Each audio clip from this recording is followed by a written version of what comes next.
Hello, and welcome to What's Doing, the podcast where we delve into the fascinating world of content. I'm Abid, your host, and today we are joined by Mr. Tung Kong, Chief Operating Officer, and Rahmat Adam, Associate Senior Manager of Acquisition and Co-Production of GSC Movies. Tung and Rahmat are at the forefront of the Malaysian cinema industry, navigating the complex ecosystem of film distribution, acquisition, and co-production of films for the GSC cinema chain in Malaysia. Their insights are particularly relevant as we look at the post-pandemic landscape and the evolving trends in local film production. In this episode, we will discuss the survival of local Malaysian cinema multiplexes, the impact of the pandemic on cinema goers, and the future of Malaysian cinema. So without further ado, let's welcome Mr. Tung and Rahmat to What's Doing. Let me welcome Mr. Tung and Rahmat for joining us into the studio for What's Doing. Thank you so much for coming in. Thank you for having us. Thank you for having us also. It's no other way to ask the first question, but a pretty grim question is, how was the movie business or the movie theater business during and after pandemic? It was actually what I call a big lesson for us. We never knew that supply could be cut. And when the world shut down, everything shut down. Basically, every single thing shut down. And we were sitting in the house, having these meetings at home. How do we pivot out of this? So we keep thinking. So we started a lot of online stuff during the particular moment of time. Some work, some don't work. But as I think what was the time? We opened briefly in June or July of 2020 for about 2 months like that, and it got shut down. This second time shutdown was the most terrible one. What the hell happened? Why is this happening again like that? So now we plan for the worst. And we said, let's do every single thing. Because we had no supply, we were basically a distribution company. We had no supply coming in, And we were scrambling all over the world for supply. US is not bringing in anything. The Koreans say you can have these titles. China say you got these titles, 1 or 2 titles, Indonesian. I said, how can you survive? We cannot survive. So then we were, at the back burner of that time, we were co-producing some pictures, Then we says, hey, let's go full. If nobody supply, why don't we go and we create our own supply? And that's how we started this whole process itself. And it's been quite a number of years. And we went through that whole process, and it has its ups and downs, but here we are in 2024 on a new note. That's brilliant. And I think as far as the business owners, I think we as consumers who are regular at the theaters, we felt that whole gap for not getting out of the house, going and watching the movie into the theater. And I'm glad and I'm thankful to the Almighty that the theaters are open and we can go and watch our favorite movies on the big screen. So what changes have you guys observed in the cinema goers' behavior post-pandemic?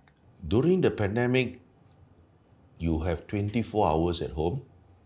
You have another 24 hours, you don't know when you're going to get out. So online was the next option. Everybody went and says that Netflix subscription that we're talking about, let's put our money in, but at least you keep yourself occupied. So you watch, and over that you develop certain things. And what happens is that we have to observe after 2 years of watching all these things.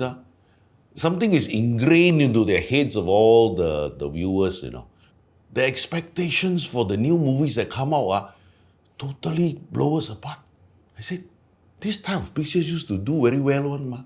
Now, no. Then we went back and see. Then we look back at some of the pictures actually that was played during the time.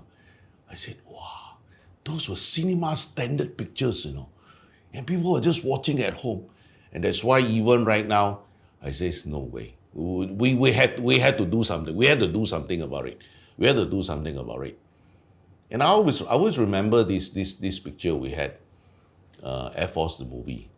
Actually, the picture was finished in December 2019, you know.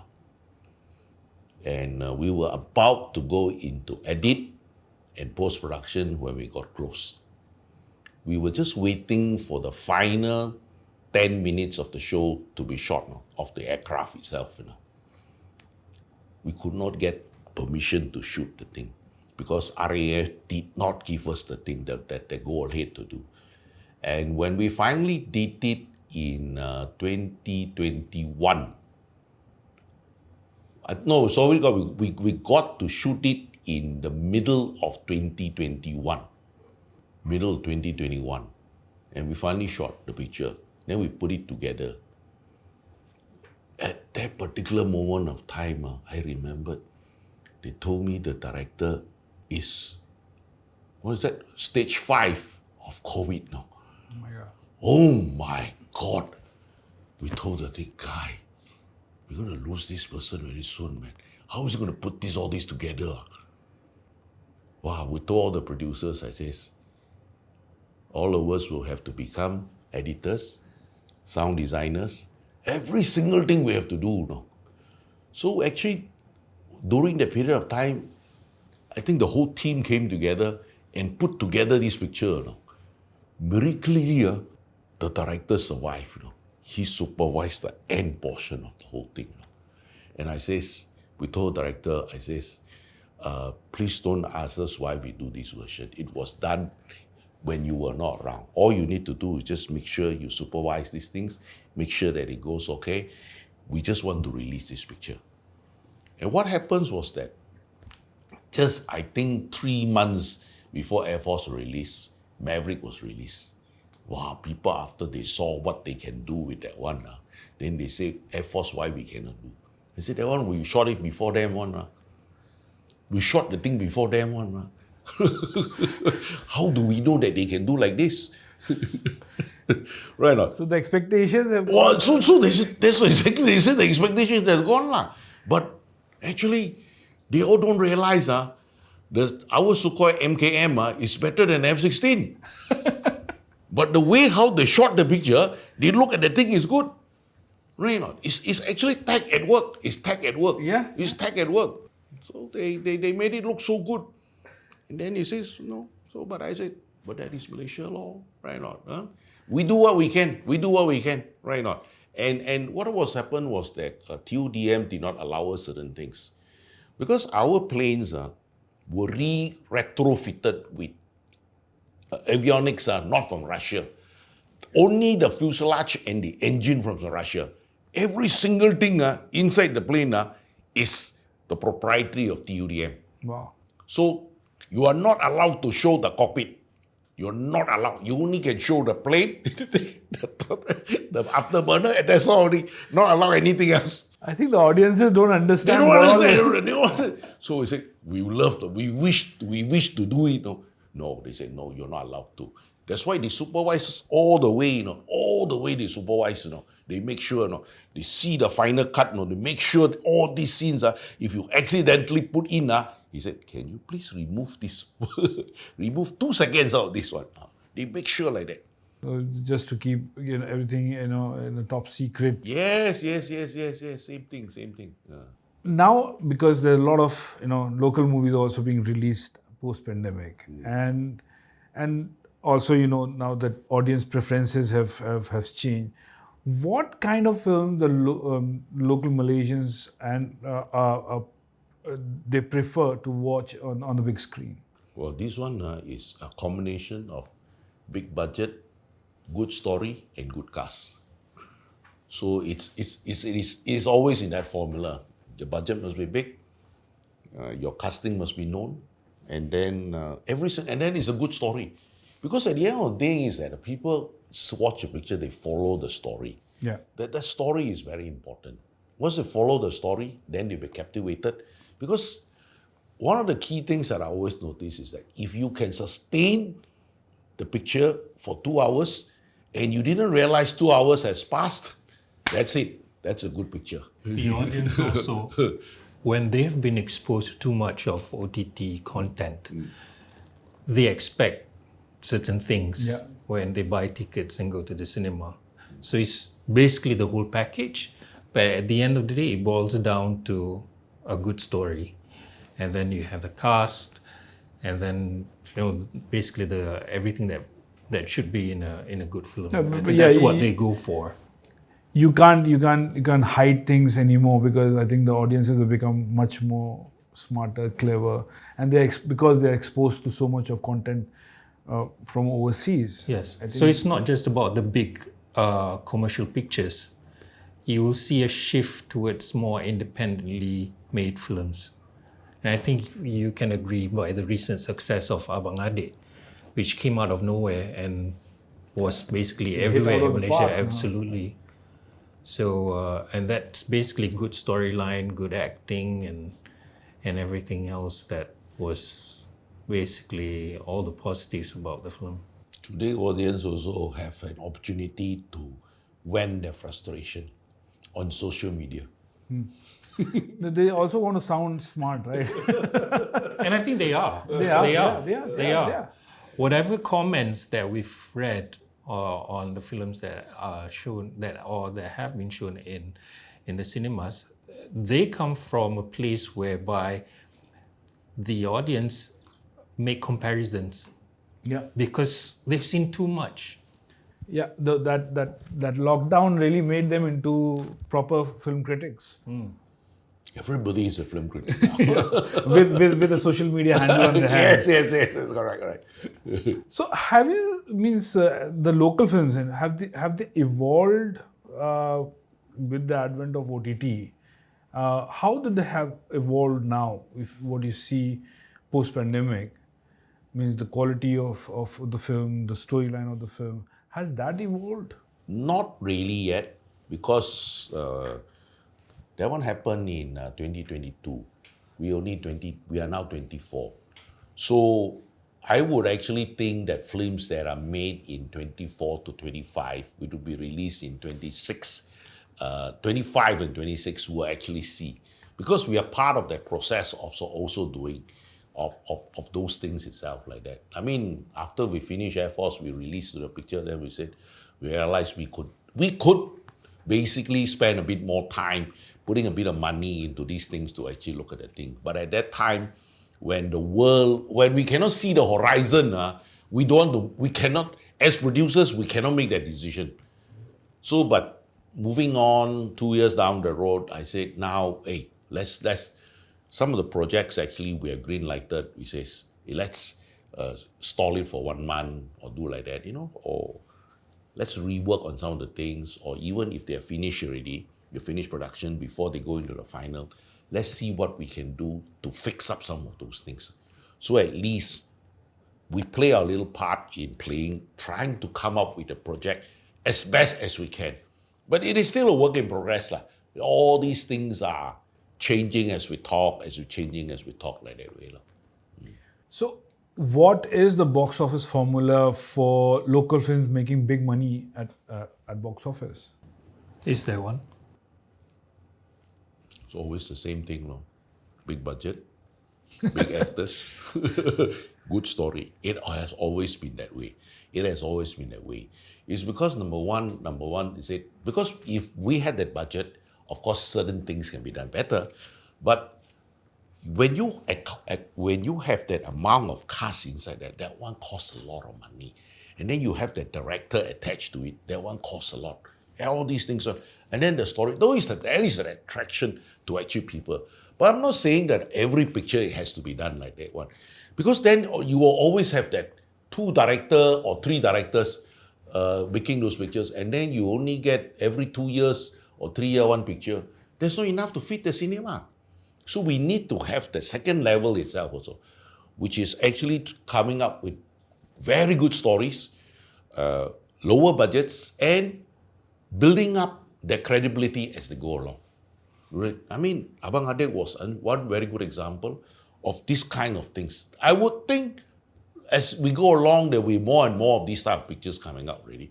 Very good stories, directors pay very attention to the stories, paying attention to the social problems that we are all facing. And these stories are all there. It is just that sometimes they need to put it in a way that people can understand it.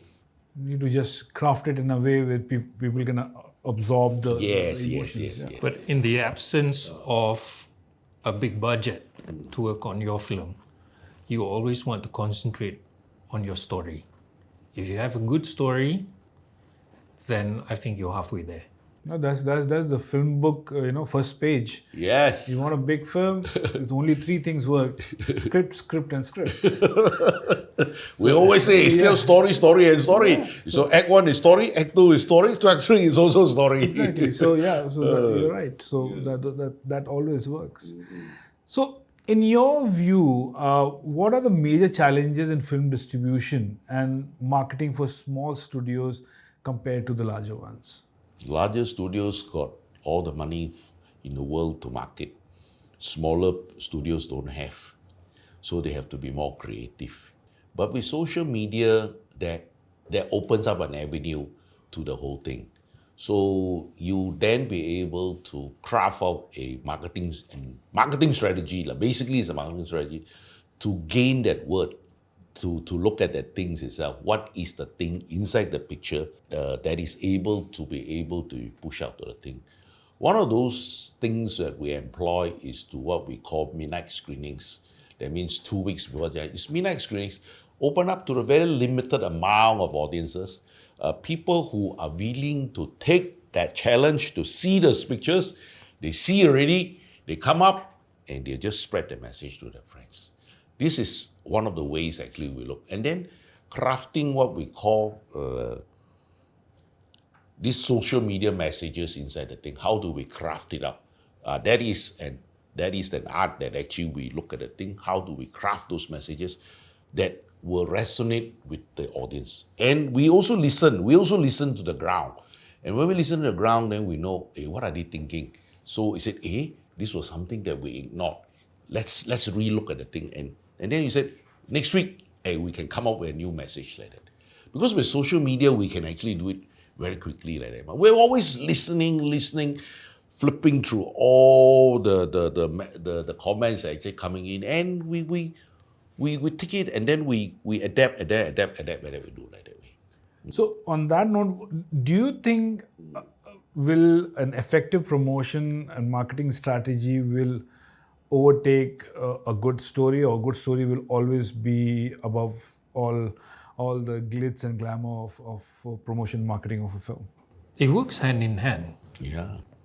It works hand in hand. You can't have an effective marketing strategy and not correspond to the story. So it's got to be both together, working in tandem. If you have a good story or good content, but you don't have much to play around with in terms of marketing the film, then what you could rely on is basically word of mouth. And that's where social media comes into play. Marketing money helps to push the picture out. After the marketing money has gone out, the story must sell. Because if the story don't sell, it will end there. Yeah. It will end there. But if the story is good, it will sell by itself. So basically, marketing money brings the audiences to the theater. Yeah. The story makes them stay in the theater. They are friends. It is actually for them. These are the ones who actually see. So they will tell their friends. Or they will say, I will bring this group of friends to see these things. Another week, I will bring another group of friends to see. Because I think we should share this story. It's like this way. That's a great insight. What factors contribute to a local film's ability to travel to foreign screens? And the whole day still goes back to the story. It's the uniqueness. The story, to me, for me, I say personally, is the uniqueness of the Malaysian culture. What is the uniqueness of the Malaysian culture? Foreigners want to see those uniqueness in the Malaysian culture. And because they have not seen it, they have experienced it. We experience it every day. For example, nasi lemak roti canai is a very normal thing. But for them, nasi lemak roti canai is, what is this? What is this? Exotic food. It's exotic. So you have to translate according to them. It's just to say that how we think that, hey, their food is very exotic. It's because we don't eat it every day. So it is the diversity of the local culture that if you resonate into a good story, it is the one that is actually be able to do. I mean, Abang Ading is one very good example. There's a combination of the Taiwanese actor and the local actor. It's a local setting. It went into Taiwan. It garnered some awards there. And it's commercially, it's workable. So they accept the thing like that way. So then they will start to look at the thing. Sometimes this one is also a little bit of a clash. Why? Because number one, because people outside the country are more liberal. People inside here sometimes can be a little bit more conservative. So they said, hey, you cannot dig the big things like that one. But outside the country, things a little bit different. So they can accept some of these things like that. And hopefully with more education, some of these things can be, maybe there can be possibility, slight different version for overseas market and a more softer version for the Malaysian market. A story is a story, Yeah. right? Yeah. And if you've got a good story, one of the things that you could hope for is that people would gravitate towards that. But what makes it interesting is that it's Malaysian, and that is something that's very unique. So when you open your doors to other people from outside the country and they say, well, the story is basically our story as well, and it's as universal as it gets, but it's very, very Malaysian, and that's fresh. So those are the stories that I think would travel to film festivals abroad. Yeah, that's right. Actually, that's the uniqueness of the story always stands out. What should you have a lot of new filmmakers in Malaysia. They're all of them are very creative and they want to push the envelope and do some amazing storytelling on screen. According to you guys, what are the do's and don'ts for these filmmakers who are just starting off or they've just done their first film in today's cinematic ecosystem? Make the film for the streaming platform first. Learn your craft from that point. Because from a commercial aspect, if they buy your film, that's it. You already recover your money, that's okay. So actually practice makes perfect. So keep doing it until such time you're confident that you can come out and now you do. Because when you make a film, a movie where your dependence on the revenue is dependent on the audience, it puts a lot of pressure on the director and the producers of the movie and the financiers behind the whole thing. So it's always that practice. Once you have that craft in your hand, then you only start to make like that. Streaming platform is actually one very good place to start off your craft right now. And even as students, you may start producing your own YouTube videos. Yep. And you start to learn the craft as you go along. You practice and you go, because they also pay you based on views. The more people view, you already know that you're getting some traction. As your skills improve, you start to expand your repertoire. Perfect. That's how it should be because means not naming names, but I was at a conference in States a few years back and there was a very big film director and one of the guys asked him, so how should we be a filmmaker? So the answer from this director was, the film studio is sitting in your pocket.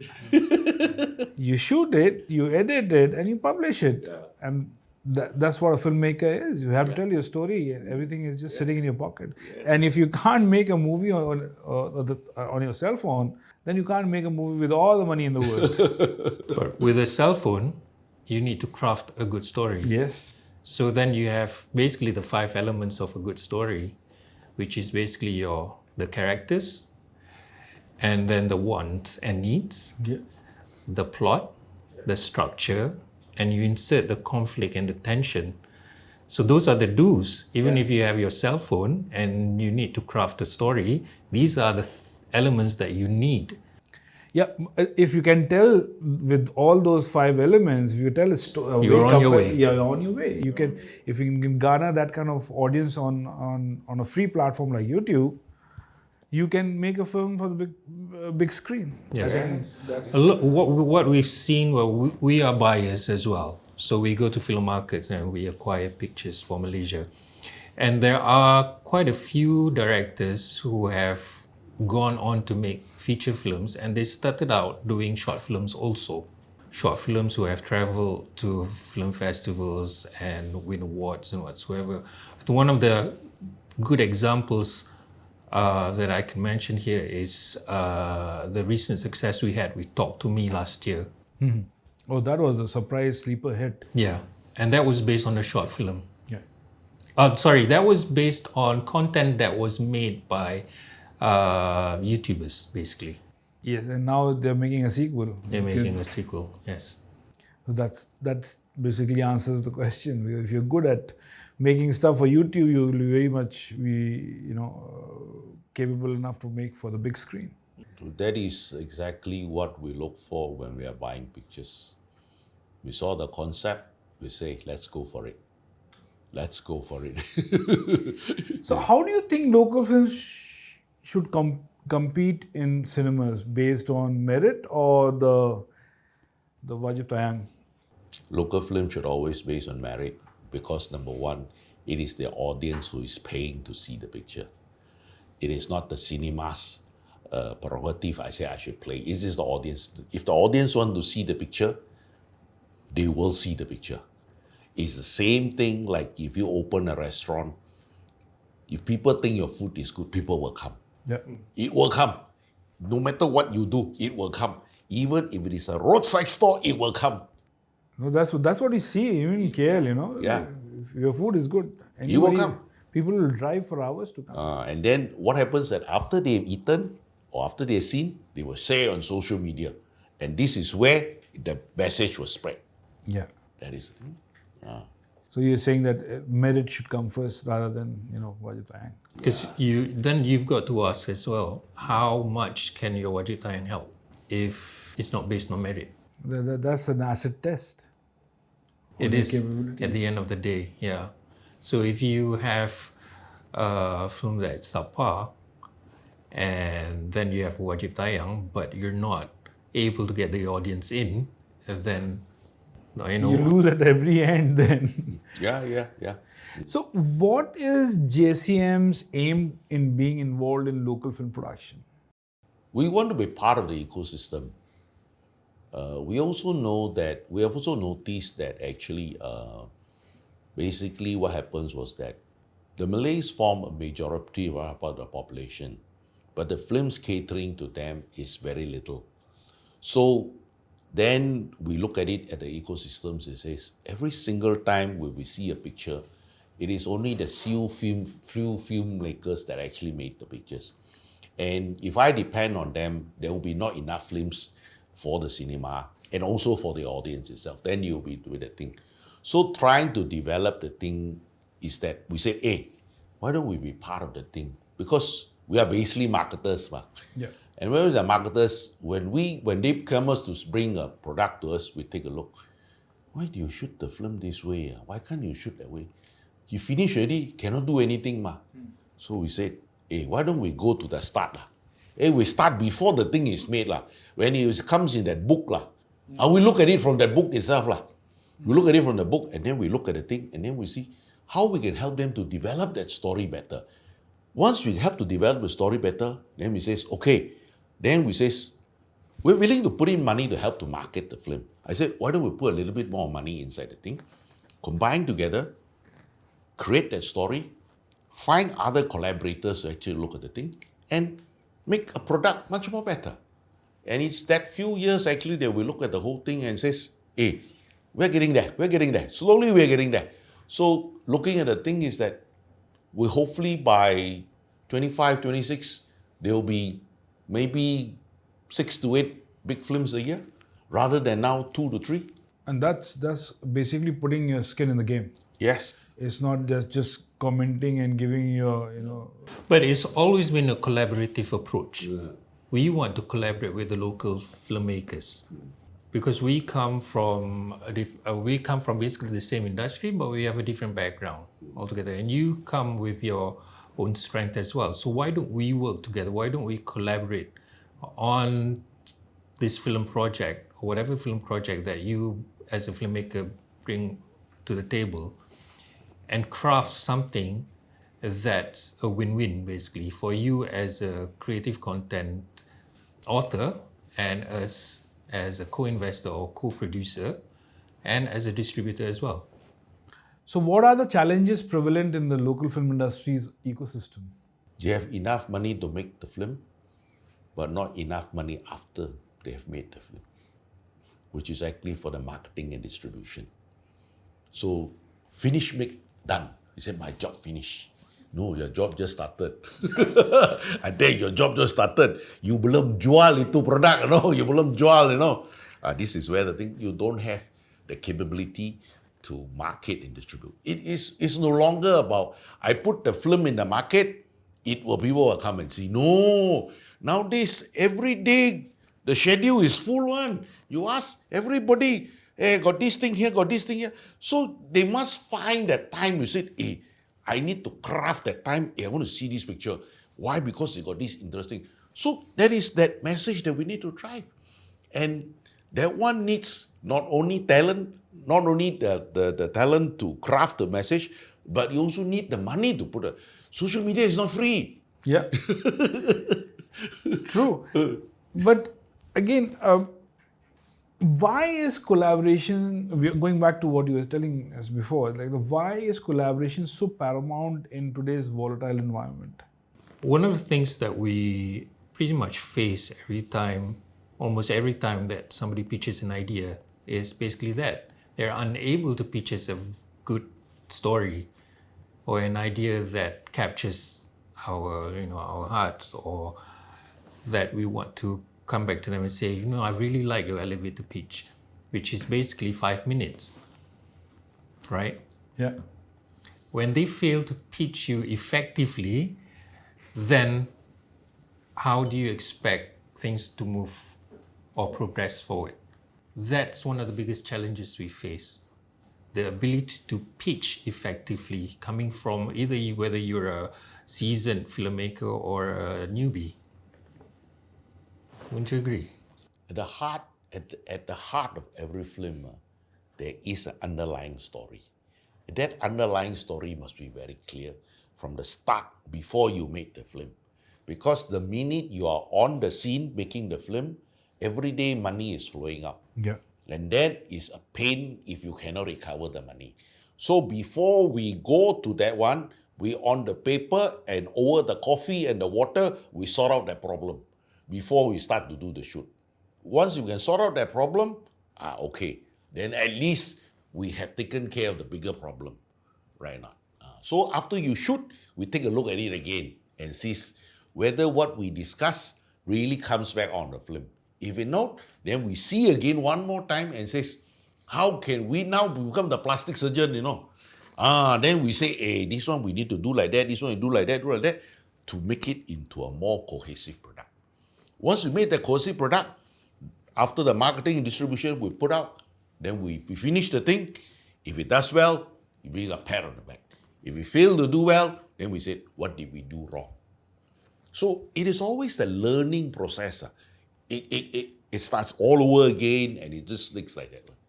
So what trends do you see in Malaysian cinema over the next few years? More and more films will be made.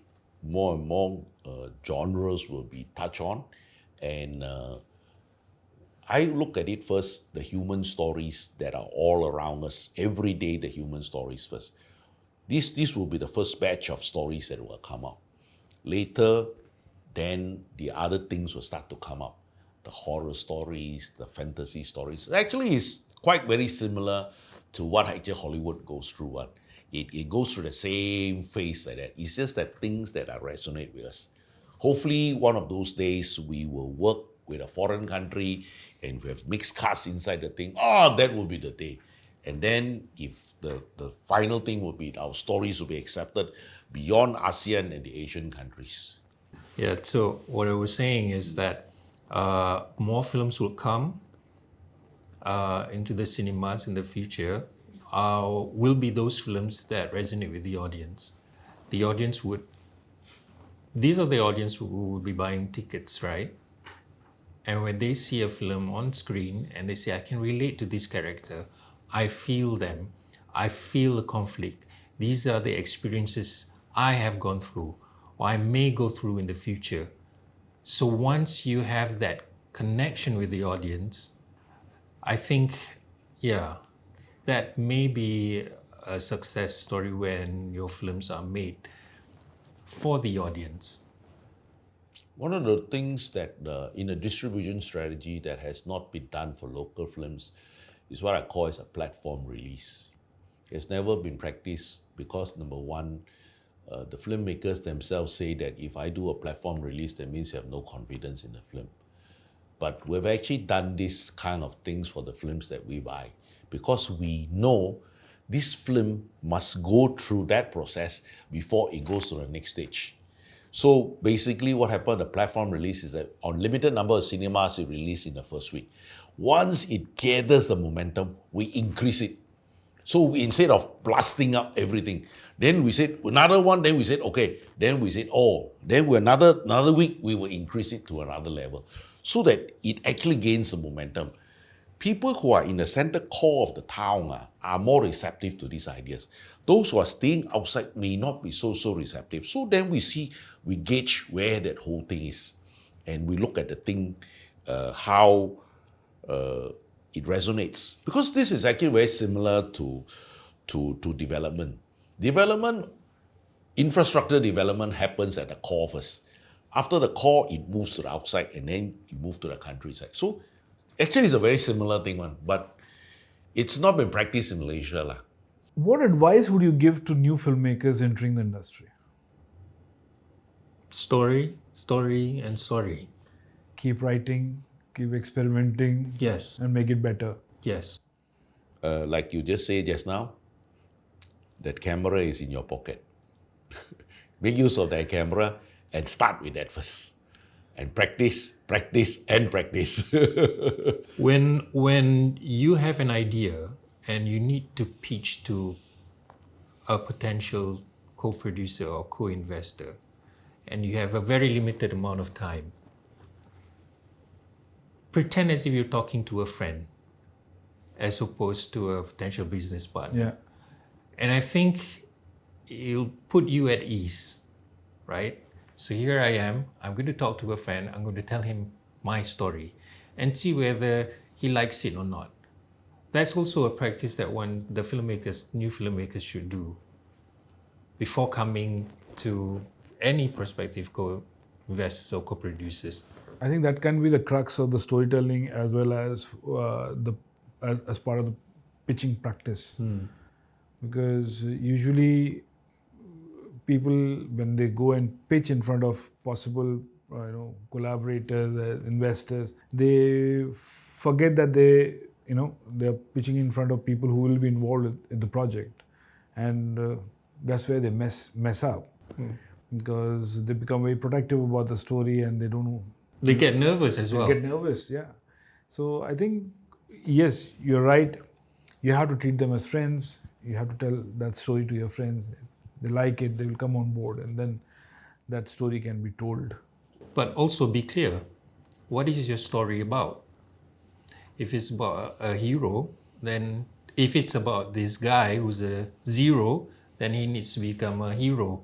So character development, you could touch on that. But basically just tell a good story, like as though you're telling it to your parents or your family members or to your friends. So how do you balance commercial viability with artistic integrity in your chosen films? In the films that we buy, it's very strict on. It's strictly commercial. It's actually very commercial. In what we produce, we also take the balanced approach to the whole thing. Because when we produce, we must think of the longer term. When we always look at the thing is that you are only making films with these directors. These directors will grow old. So you need the next batch of filmmakers to come in. So this is where you will try to look at some of these artistic projects that they're having, mold it a little bit, try and see whether it can be a bit more commercial. And then when they move to these things, when they do smaller budget films, slowly they become ADs to some of these bigger ones. And in the process, they learn. And it basically goes back to practice, practice, and practice. And when they practice more, in fact, and then they will start to know what is working, what is not working, why we need to tell stories like this one. And then find the directors or the storytellers know what are their own strengths. If their strength is telling a very artistic film, then then we said, okay, then you just do this artistic film. You only given so much little bit of money, you do like that. You don't ask artistic film for a major budget. Then this type of director, you know, can handle big stars, can handle all these things. And you look at the thing, then you start to look at it like that. Work as ADs for these people, and slowly you graduate. Because everybody who become a director was once upon a time something very, very small. T-boy. So what is GSC Movies' approach to supporting emerging talent in the local film industry? Well, we hope to collaborate with them. Like coming off from what Mr. Tung said just now, we want to be a part of the film fraternity. We want to participate in their stories. We want to participate in the way they tell stories. So from earlier on, by collaborating with them on their stories, we hope to one day elevate the film industry to another level for which Malaysians can be proud of. Yeah, we can definitely look forward to that one. But how do you see the role of film festivals in promoting Malaysian cinema? I think they're doing very well, I think. The likes of Tiger Stripes and Abang Ade, I think wouldn't have garnered that much attention were it not for the film festivals that they have entered and won accolades for. So then that Michelle Yeoh film. Yes, Everything absolutely. everywhere. Yes, yes, that's true. So film festivals are important. Very, very important. It provides a glimpse into what Malaysian filmmakers can do and can come up with. Stories can be as universal as it can be. But if you give the foreigners or people outside Malaysia a glimpse into our lifestyle, our stories, what our aspirations are, there are film festivals out there who cater for this sort of films. And I think if you manage to get into these film festivals, then it could be a hit turner. So what's your vision for the future of Malaysian cinema on a global context? My vision is actually that one of these days that we could be in the Academy Awards. A Malaysian film could be as maybe winner of the best foreign film. Then you will say that, hey, we have come this long, long way. But first, before we go there, there's a lot of work to be done. And it started yesterday. It always starts yesterday. But start from Malaysia first.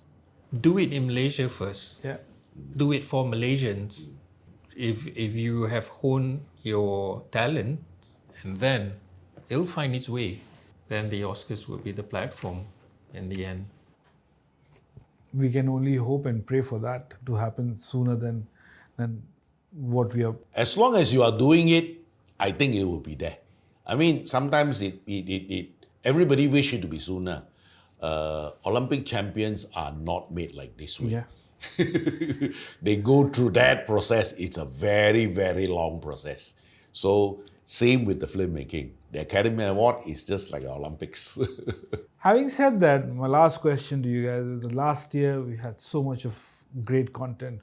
Which are the 5 great content you saw on screen, on TV, which were the top 5 which you think you can share with us? Start first. You go ahead. Mad Kilau was a phenomenal success. It warrants an audience. And I think numbers don't lie, right? Yeah, numbers don't lie. Numbers don't lie. It was the number one film. So when you're number one, you need to see the picture. Yeah. There are other smaller pictures also which were released. Small little gems. And big commercial pictures as well. I mean, at the top of my head,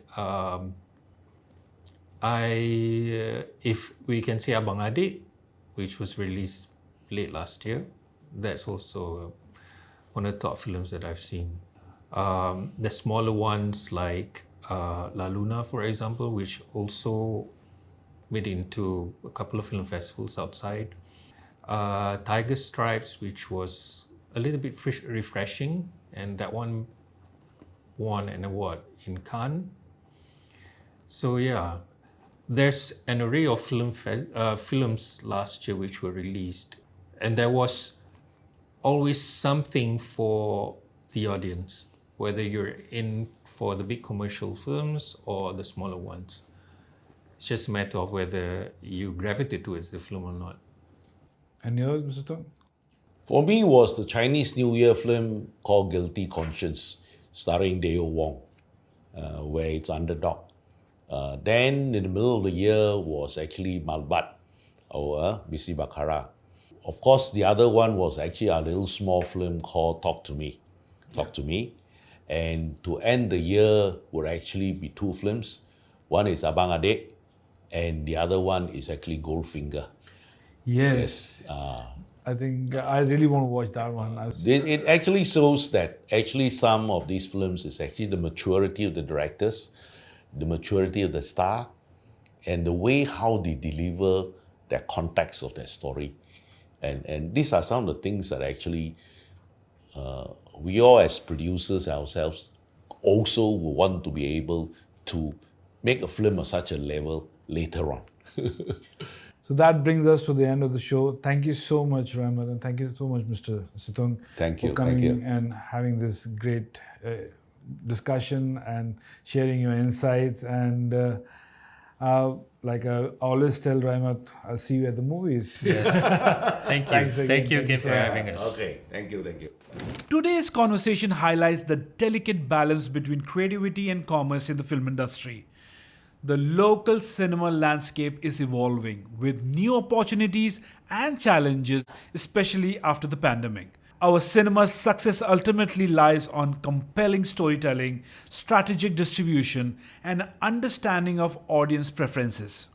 As the film industry continues to navigate these changes, it's clear that companies like GSC Movies play a pivotal role in shaping the future of Malaysian cinema.